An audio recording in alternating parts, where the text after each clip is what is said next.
There is crisis in Catalonia. An independence referendum is planned for October 1st, and if the majority vote yes, the Catalan government claim it will declare independence from Spain. And with Spain anxiously anticipating this historic referendum, I'm in Catalonia's most populous city, Barcelona, to find out more.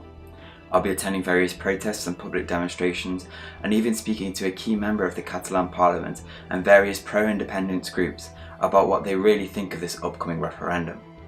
A referendum that is provoking crisis, conflict and consequences across Spain. I'm Jake Lightburn in Barcelona, and this is A Crisis in Catalonia.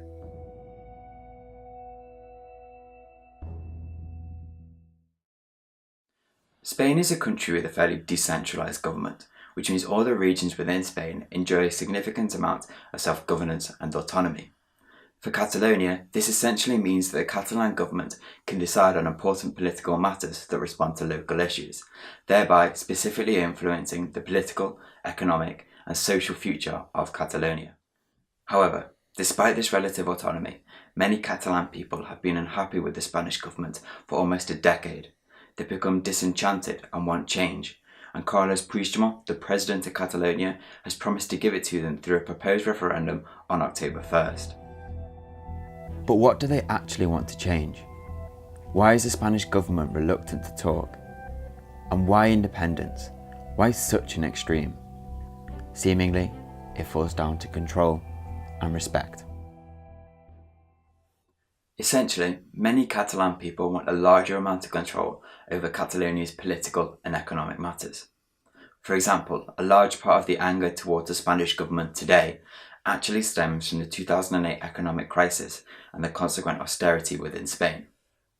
Whilst Catalonia is one of Spain's wealthiest regions, there is a €10 billion gap between what the Catalan people pay in taxes and what they receive back in services. And for many Catalan people, it's simply too much.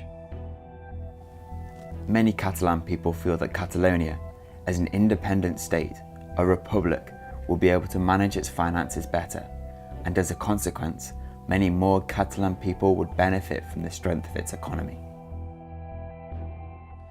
Additionally, discourse surrounding this topic has been developing on both a regional and national level since 2008, yet the Spanish government have refused to address, discuss, or even attempt to resolve this issue, and for many Catalan people, they feel it's extremely disrespectful for the Spanish government to do so, to repeatedly ignore their calls for change, their calls for discourse. Consequently, it led to the formation of a disconnect, a disenchantment towards Spanish government, and the formation of a movement in Catalan society that believes that independence from Spain would be extremely beneficial for the region. In an attempt to rectify change, pro-independence supporters pursued with their campaign. However, this only increased the fracture in Catalan and Spanish societies and led to today's crisis. The proposed referendum is causing significant tension across Spain, and no one really knows what will happen. The atmosphere here in Barcelona has become increasingly tense over the past couple of days, with an increase in police presence across the city centre. However, late last night, tensions grew dramatically when Spanish police raided pro-independence buildings and organisations, confiscating leaflets, posters, ballot papers, and even detaining key members of the pro-independence movement.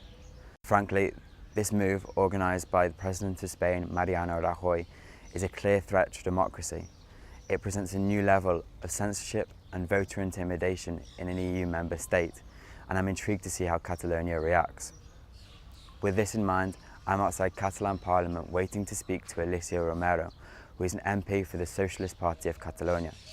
In light of last night's events, I am now the only journalist allowed within Catalan Parliament to speak to an MP today, and I believe it's my duty to ask Alicia how last night's events shocked both Catalonia and Spain, and how she thinks that these events will influence the next crucial few days in the lead up to the proposed referendum.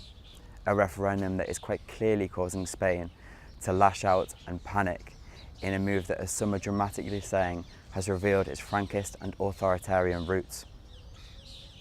I'm Jake Lightburn in Barcelona, and this is A Crisis in Catalonia.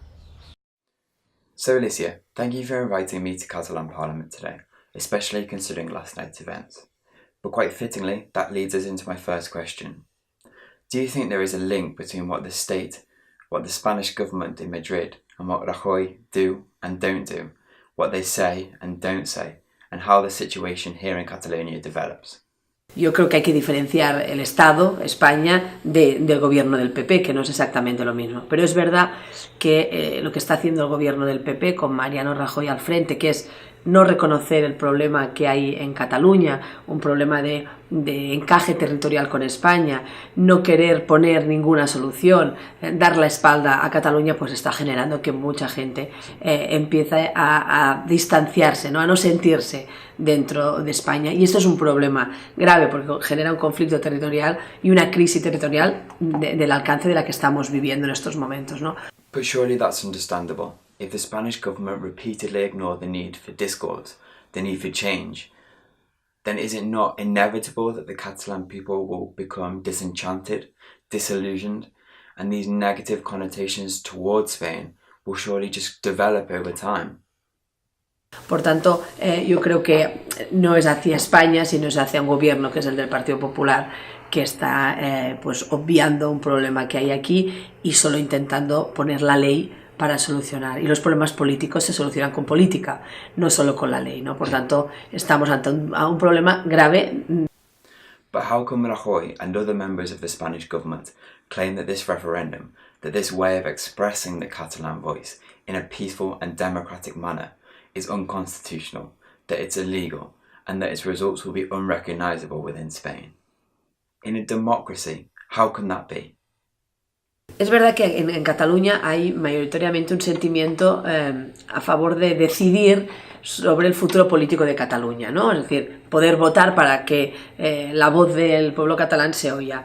Y hasta ahí podríamos estar de acuerdo, pero es verdad también que estamos en un Estado democrático y de derecho en el que pues no tenemos todas las competencias que querríamos, ¿no? Precisamente porque no somos este Estado. Cataluña no tiene competencias para hacer un referéndum sobre el futuro político de Cataluña.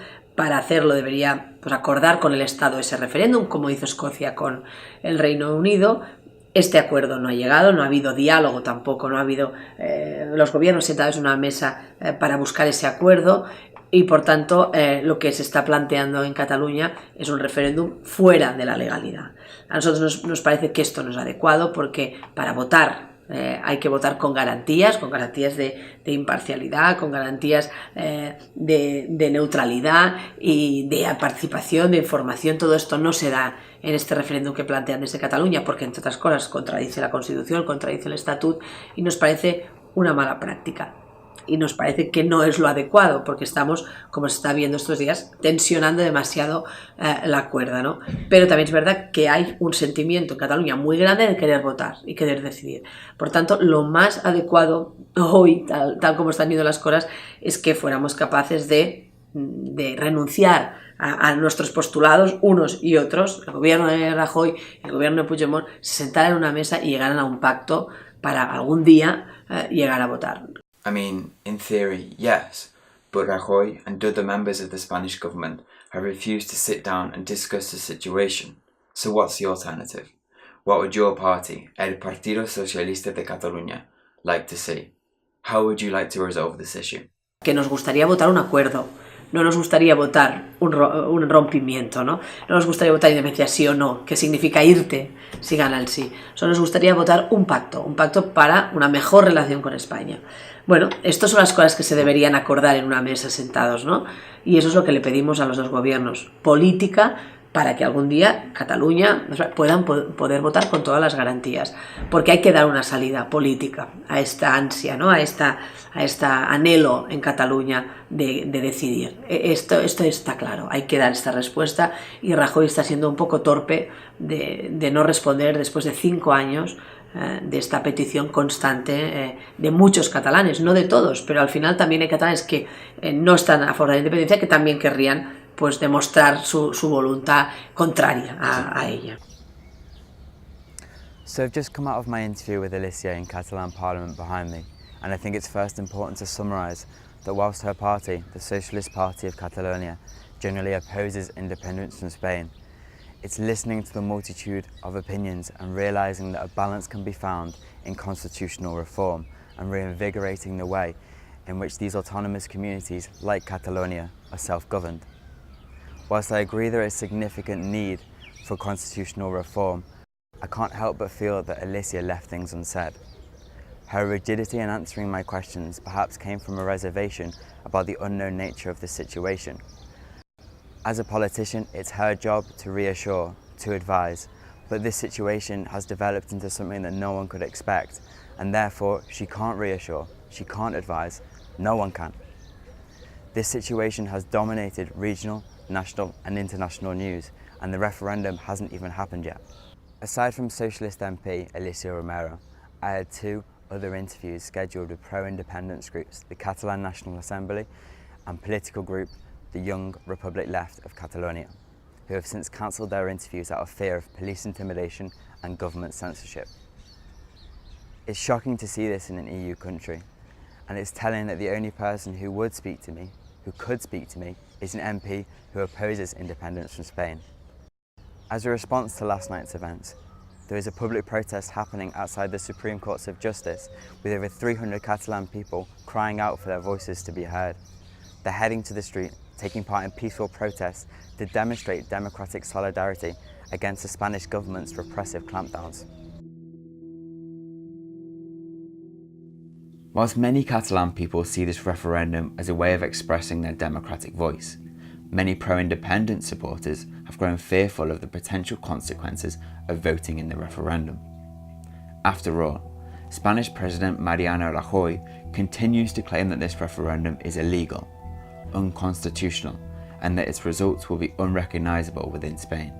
And last night's shocking events were a threat to those who dare defy him.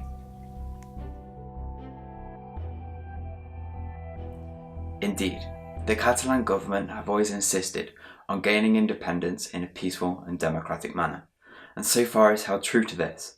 But with Spain igniting the situation with threatening and repressive behaviour, how long can the Catalan people hold this pacifism up? What will happen during and after the proposed referendum on October 1st? Well, no one can really be sure. Certainly it's a waiting game. But can Puigdemont outmaneuver Rajoy, who has built his political career on simply waiting, on biding his time over crisis and scandal? Can the Catalan people communicate their wishes for change effectively enough to sway the country into constitutional reform?